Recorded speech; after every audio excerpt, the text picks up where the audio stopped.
నేను పోషించినటువంటి పాత్ర, తెలంగాణ జాగృతి పోషించినటువంటి పాత్ర మీ అందరికీ తెలిసిందే. తెలంగాణ ఉద్యమంలో ఆడబిడ్డలందరినీ కూడా భాగస్వామ్యం చేయాలని చెప్పి తెలంగాణ జాగృతి నుండి బతుకమ్మను ఎత్తుకొని ఊరు వాడ తిరిగి మా జాగృతి కార్యకర్తలు తెలంగాణ సాంస్కృతిక దీపాన్ని పదిలంగా దాచిపెట్టుకున్నారు. మరి వారు దాచినటువంటి ఆ దీపం ఆనాడు స్టేజ్ పాస్ ఉన్న వాళ్ళు మాత్రమే చాలా చీకటిలో కాలరాత్రిలో కూడా ఒక కాగడాలాగా తెలంగాణ ఉద్యమకారులకు వెలుగునిచ్చింది. మా సింగరేణి గని కార్మికుల చేతిలో కందిలైంది. మొత్తం తెలంగాణ సమాజానికి కూడా ఒక కాంతి రేఖ అయింది. అప్పటి వరకు చాలా మంది మాట్లాడేది, మా స్టూడెంట్స్ అయినా అందరూ కూడా మాట్లాడేది, ఈ ఆంధ్రోళ్ళతోని పంచాయతీ అవుతుందక్క, ఏం చెప్పాలి, మా గురించి ఎట్లా చెప్పుకోవాలి, మన సంస్కృతి గురించి ఎట్లా చెప్పుకోవాలని మాట్లాడినప్పుడు బతుకమ్మ వచ్చిన తర్వాత బలం వచ్చింది. బతుకమ్మ పాట వచ్చిన తర్వాత ఇది మా సంస్కృతి, ఇది మా పండుగ, ఇగో గిది తెలంగాణ అని ఎత్తిన ప్రతి బతుకమ్మలో కూడా జై తెలంగాణ జెండా పెట్టి మా ఆడబిడ్డలందరూ కూడా బతుకమ్మ అంటే ఏందో ప్రపంచానికి పునఃపరిచయం చేసుకోవడం జరిగింది. ఏ ఉద్యమానికైనా డెఫినెట్గా భౌగోళిక స్వరూపం ఉంటుంది, శక్తులు ఉంటారు, వ్యక్తులు ఉంటారు, కానీ ఒక సాంస్కృతిక పునాది, సాంస్కృతిక నేపథ్యం ఉన్నప్పుడే ఆ ఉద్యమాలు తుదముట్టాయని చెప్పి అందరం కూడా అనుకుంటాం. తెలంగాణ ఉద్యమానికి బలమైనటువంటి సాంస్కృతిక పునాదినిచ్చి ఆడబిడ్డలందరినీ ఉద్యమంలో జత చేసినటువంటి ఘనత ఇక్కడ ఉండేటటువంటి జాగృతి కార్యకర్తలదేనని నేను ఇవాళ సగర్వంగా ప్రకటిస్తూ ఉన్నాను. మరి ఇవాళ మిమ్మల్ని నేను కోరేది ఒకటే, కష్టపడ్డాం, తెలంగాణ తెచ్చుకున్నాం, కానీ మనం కలలు కన్న తెలంగాణ వచ్చి 12 ఏళ్ళైనా ఇంకా కూడా మనకు రాలేదు. ఏమేం కలలతో తెలంగాణ తెచ్చుకున్నామో ఆ కలలన్నీ ఇంకా నిజం కాలేదు. మరి తెలంగాణ ఉద్యమ రథం, ఆనాటి ఉద్యమ రథసారథి కేసీఆర్ గారి నేపథ్యంలో తెలంగాణ ఉద్యమ రథం ఎక్కడనో దారి తప్పింది.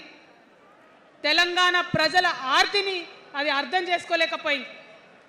డెఫినెట్గా సామాజిక తెలంగాణ రథచక్రం అనేది విరిగి ముక్కలైపోయింది. ఒక కొత్త రాష్ట్రం వచ్చిన తర్వాత ఏ తరహా అయితే పని జరగాలో, ఏ తరహా అయితే పనులు ప్రారంభించుకోవాలో అవి జరగలేదని చెప్పడానికి ఒక ఇంత బాధపడతా ఉన్నాను.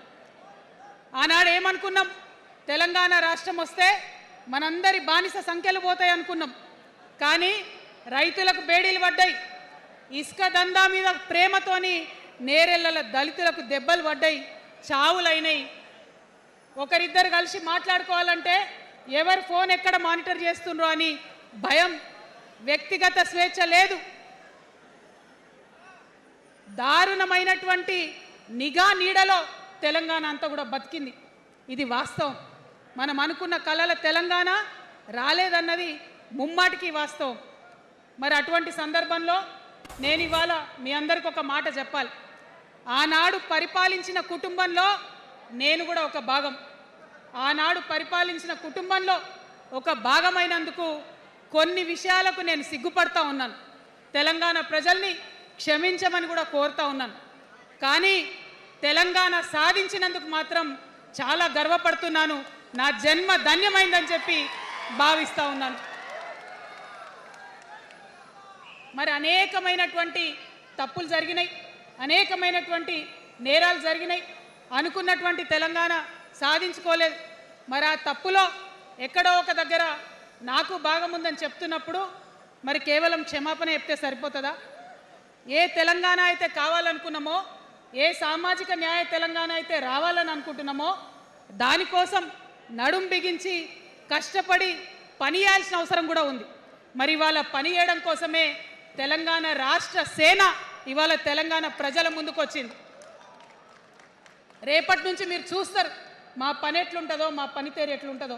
ఎందుకంటే ఏ పోరాటం చేయాలన్నా, ఏ ప్రజలకు మంచి చేయాలన్నా కేవలం కొట్లాడితే సరిపోదు, దానికి రాజకీయ అధికారం కూడా ఉండాలి. రాజకీయ అధికారం తోడైనప్పుడే ప్రజలకు చేయాలనుకున్న మంచి చేయగలుగుతాం. అందుకే ఇవాళ పార్టీ పెట్టేది. అదర్వైజ్ గత 11 నెలల నుంచి తెలంగాణ జాగృతి చేస్తున్న పోరాటాలు మీరు చూస్తున్నారు. ఎన్ని పోరాటాలు తీసుకున్నాం, ఎన్ని రకాలుగా సక్సెస్ సాధించడం మీరు చూసిండ్రు. కానీ ఉట్టి పోరాటాలు సరిపోవు, ఖచ్చితంగా రాజకీయ అధికారం ఉండాలి. దానికోసమే ఇవాళ తెలంగాణ రాష్ట్ర సేన మీ ముందుకు వచ్చిందని చెప్పి నేను సగర్వంగా ప్రకటిస్తూ ఉన్నాను. మరి ఈ పొలిటికల్ పార్టీ ఏదైతే తెలంగాణ ప్రజల కోసం వచ్చిందో అది టెక్నికల్గా అధికారం తెచ్చుకోవడానికి, ఎన్నికల్లో పాల్గొనడానికి డెఫినెట్గా బాగుంటుంది. కానీ దానికి ఒక ఆత్మ ఉండాలి, దానికి ఒక నేపథ్యం ఉండాలి. ఇవాళ బీఆర్ఎస్తో అదే కదా ప్రాబ్లం. టెక్నికల్గా బాగున్నారు, ఎలక్షన్ పోతున్నారు, సీట్లు గెలుస్తున్నారు, కానీ తెలంగాణ ఆత్మను కోల్పోయింది. కాబట్టే ఇవాళ తెలంగాణ రాష్ట్ర సేన వచ్చింది. నేను తెలంగాణ ప్రజలందరికీ చేతులు జోడించి నమస్కరించి ఒక మాట చెప్తున్నా, హార్ట్ఫుల్గా చెప్తున్నా, నా హృదయాంతరాల నుంచి ఒక మాట చెప్తా ఉన్నా. నేను తెలంగాణలో ఉన్న 3.5 కోట్ల మంది తెలంగాణ బిడ్డలందరికీ ఒక అమ్మగా పరిణితి చెందాలనుకుంటున్నా.